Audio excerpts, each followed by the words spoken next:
అందరికీ ఈ వీడియోకి స్వాగతం. మనం మన గత వీడియోలో వర్గ సమీకరణం మరియు వర్గ సమీకరణం యొక్క ప్రామాణిక రూపం గురించి చదువుకున్నాం. రండి నేడు ఈ వీడియోలో వర్గ సమీకరణం మరియు దానిపై ఆధారిత కొన్ని ఉదాహరణలు చూద్దాం. రీటా దగ్గర ఒక దీర్ఘచతురస్రాకార చెక్క ప్లాంక్ ఉంది. దాని వైశాల్యం 48 చదరపు అడుగులు మరియు దీని పొడవు వెడల్పు కంటే 2 అడుగులు ఎక్కువ. రీటా చెక్క ప్లాంక్తో ఫ్రేమ్ తయారు చేయించాలనుకుంది. అందుకోసం ఆమె ఫ్రేమ్ యొక్క పొడవు మరియు వెడల్పుల సమీకరణం అవసరం.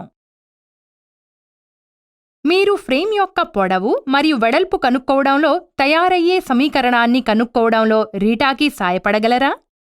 రండి ఇవ్వబడిన సమాచారాన్ని అనుసరించి ఉదాహరణను పరిష్కరిద్దాం.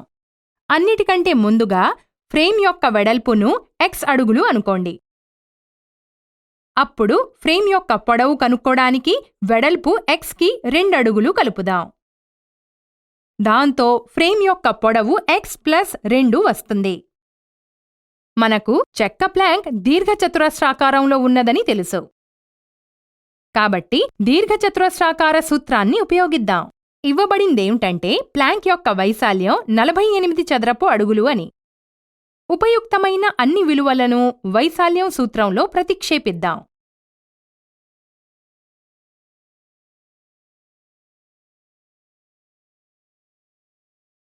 పరిష్కరించిన మీదట x ఘాతం 2 ప్లస్ 2x మైనస్ 48 0కు సమానమని తెలుస్తుంది.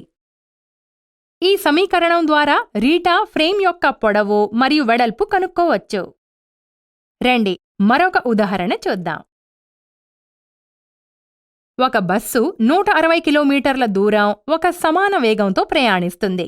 ఒకవేళ దీని వేగం గంటకు 4 కిలోమీటర్లతో పెంచితే ఆ బస్సు దూరానికి చేరడానికి 1 గంట తక్కువ సమయం తీసుకుంటుంది. అప్పుడు బస్సు యొక్క వేగం యొక్క సమీకరణం కనుక్కోండి.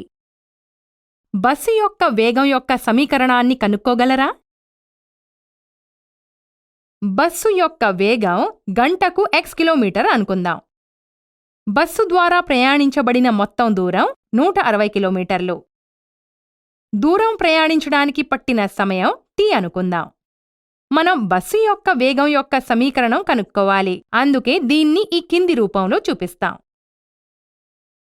వేగం =160/t అవుతుంది.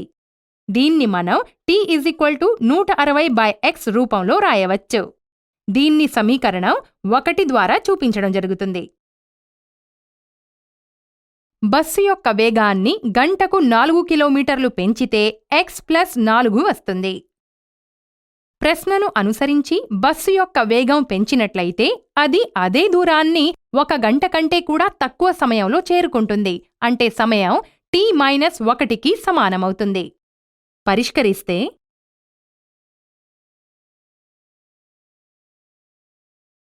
సమీకరణం 2 లభిస్తుంది. సమీకరణం 1 నుంచి t యొక్క విలువ సమీకరణం 2లో ప్రతిక్షేపించిన మీదట